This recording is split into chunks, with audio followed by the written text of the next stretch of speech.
More often than not, as we watch volunteers in uniforms, we tend to take them for granted. So there are days that I get to go home and I would cry because you're feeling it in your heart. You feel how these people are suffering, and you, apart from feeling it, you can see it. Dr. Frank Jenga, a trauma psychiatrist, says most volunteers who served victims of the recent post-election violence were inexperienced, and they may be victims of psychological trauma. In this context, my suspicion is that we are talking about psychological trauma that would come to people who would be part of the responding party to other human beings who have been traumatized, i.e. volunteers and other first-line responders. Unknown to many, the trauma can be dangerous and even fatal. Psychologically, this has affected me because when I look at these people in the camp, I really feel a lot of pity on them, because some of the kids that I teach normally tell me that they saw their parents being killed. Many people assume that aid workers are seasoned and professional, but in real sense, they too need support from those around them. Sometimes we talk to each other. Let's say if someone encounters something that is so traumatic, they come and we sit down and we share, and while we are talking to each other, we get to give each other comfort. There is an early, there is a medium, and there is a long-term consequences.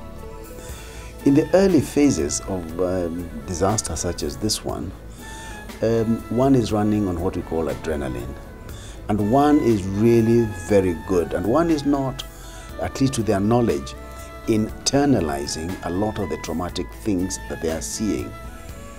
And according to them and according to us, these people are coping and extremely well. There are cameras such as this one, there's a lot of help and assistance, there is a lot of heroism that comes around them. And for a young person, it's almost fun to be able to help your country in the way that the majority of them are doing.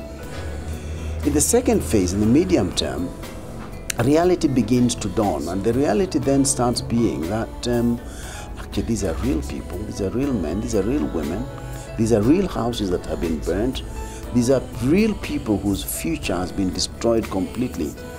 And the reality and the magnitude of the tragedy starts being part of the individual's psyche. And then the problems really do start, because after that, about a month or a little longer after that, they start to suffer more formally of the post-traumatic stress disorder on the basis of the exposure. With no one to turn to for comfort and with specialized counseling out of reach for most Kenyans, prayer is all they seem to be left with. Actually, when I went back home, I took a lot of time just keeping quiet, and I was like talking to God just silently. Why did you have to allow all this to happen? The reason most volunteers suffer is because they are the first to experience the level and extent of the suffering when handling those affected. And in most cases, they may not acknowledge this fact. Then I feel blessed because it's not about me. Yeah, God loves us the same way, and so it actually teaches me what sharing is. Yes, because even giving your time to somebody is sharing. Yeah, so I just feel good. Studies show that people who respond to offer their assistance in time of tragedy do it for the wrong reasons and end up being the worst affected.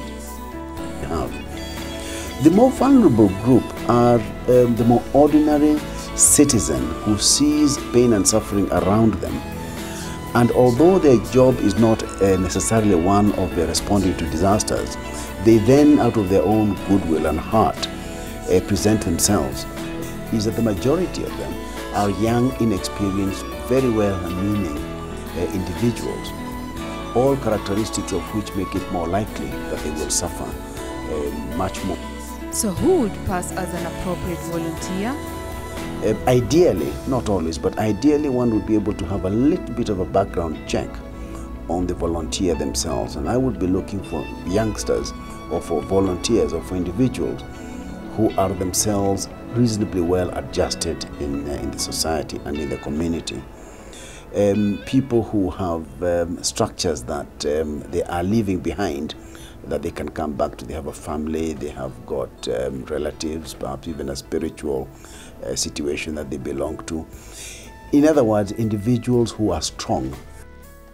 Every Kenyan was affected either directly or indirectly. We in the counselling area owe the duty of care of ensuring that our politicians, who are really suffering a double tragedy because they are suffering the brunt of the blame. And at the end of the day, we all need each other to help each other to recover from this major tragedy. How would one identify a volunteer suffering from trauma? People are not sleeping well, people are getting irritable, people are becoming rash in their decisions, and people get into drinking situations, smoking excessively, perhaps even eating a lot. One would start seeing evidence of a stressful reaction. And in fact, amongst volunteers, one of the earliest things that we see are quarrels and arguments amongst the volunteers themselves. Dr. Njenga says that the government can also play a bigger part. It's possible to put in place formal systems at central government level, at local government level, at the community level, that educates and trains people how to deal with certain disasters. The big question now is, after peace is finally achieved and the politicians have gone back to playing politics, who will get to look after these Kenyans who went out of their way to help the weak? Violet Otindo, Eyewitness News, Nairobi.